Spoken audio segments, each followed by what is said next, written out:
You're listening to the baddest show on the planet. Get your money right, get your game right, and everything in between. This is the Bad Hombre Podcast. Stand up. Damn, son, where'd you find this? Because fear-mongering has been around forever. It gets views and likes because number one is very fascinating.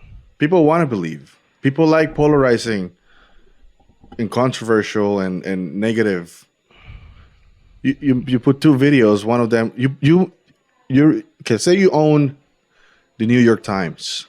You're doing A/B testing on the front headline. One says the end is near, one says we're nowhere near the end. What gets more likes or what gets more views? What gets more bought? Which newspaper gets more copies sold? You write a book saying the same title, like the end is not coming. Here's why. Here's 10 reasons why the world is coming to an end. People will want to know. So I think it's in human nature to believe. Is our human nature to want to know the future, right? But it's also to want to be part of the end.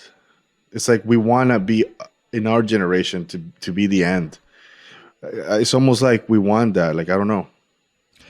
We fantasize about it. We will make the great movies about the end of the world. There's tons of documentaries about the end of the world. It's such a taboo subject. Yeah. That it hits a different part of the brain that people love to seek for it.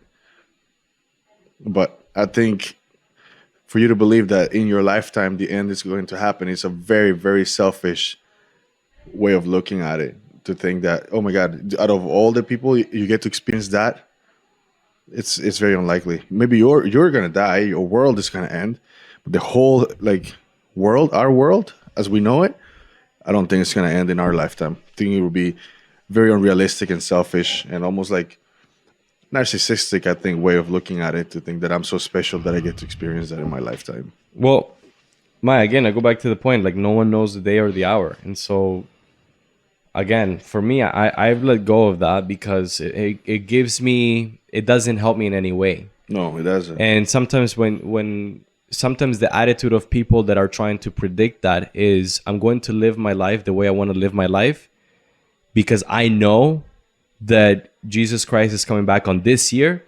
And so when he comes back, then I'll start living as a Christian, or then I'll start to believe or to change my lifestyle. But because I know that he's not coming until, let's just say 10 years from now, I'm going to continue living in my same ways. And again, it's not helpful, right? We have the opportunity to build families. We have the opportunity to work for him in sharing the gospel with others. We have the opportunity to change people's lives through him.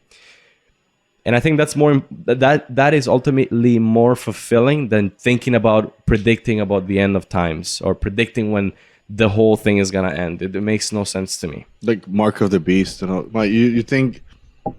So you told me that you didn't believe that the COVID vaccine was the mark of the beast because you said that the mark of the beast is not something that will be forced upon the people; that people would voluntarily go and seek for it.